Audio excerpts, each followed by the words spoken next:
The Minnesota Vikings were very much what you would classify as a surprise team in 2012.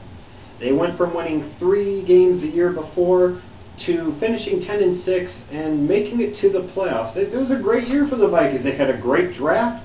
Adrian Peterson came back like gangbusters from his ACL injury from the 2011 season, and they rode AP's ass late in the year to the playoffs. He clearly was the MVP of the league, period.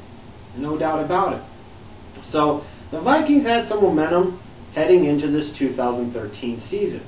Now when you look at this Vikings team, when you watched them, and I watched a number of their games last year, it was quite apparent that Christian Ponder at times was bad and really struggled and was very inconsistent, but it was also apparent that he really lacked any type of firepower on the outside in terms of his wide receivers. It was bad. It wasn't good whatsoever. Now the Vikings attempted to address this in the offseason by drafting Cordero Patterson in the first round and signing Greg Jennings from Green Bay to a big free agent contract. So at least the Vikings said, you know what, this is an issue, this is a need, this is our young quarterback. In order to find out whether or not he's going to be the guy, we have to give him every chance to succeed we possibly can, and the only way we're going to do that is by giving him more weapons.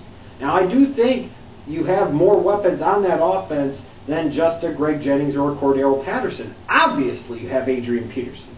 He is the best running back in the league. You could maybe make an argument he's the best football player in the league. But I also think at tight end, they've got an undercover stud in Kyle Rudolph that was sadly a little underutilized by the Vikings offense in 2012. He should have done more. He should have been given more opportunities to do more. Ponder should have looked his way more because Kyle Rudolph could be a difference maker for that Viking offense in 2013, no question about it.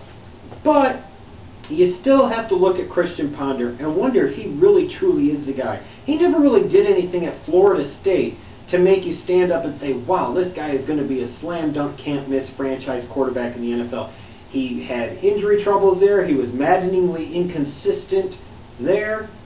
And he's the exact same thing at the NFL level. Defensively, the Vikings are a team, they're a good defensive unit, not a great defensive unit, but a good defensive unit that I think is improving a little bit and is going to be even a little better in 2013. It has a nice blend of youth and experience. You've got the experience in studs like Jared Allen and Kevin Williams, and you've got some nice youth in there as well with guys, you know, I mean, look at who they drafted last year in Harrison Smith, who they drafted this year with Sharif Floyd and Xavier Rhodes. And I'm leaving other guys out too. Even guys like Josh Robinson, I think he got a bad rap. He was a little bit better at corner than he was given credit for. Not much, but a little bit. You know, that great draft last year, I think another really good draft this year for the Vikings, addressing some key needs on both the offensive and defensive side of the football, puts the Vikings in a very good position. Now, I will say, what they get concerns when you look at a team like the Vikings that made such a dramatic, rapid turnaround in 1 year, sometimes that's one of those helium type of situations where they got hot, they rode the momentum, and then next year the balloon deflates a little bit and you come crashing back down to reality. The bottom line is, a couple of games you need to watch for the Vikings to find out what type of team they're really going to be this year is Week 2 at Chicago, Week 7 against Green Bay at home.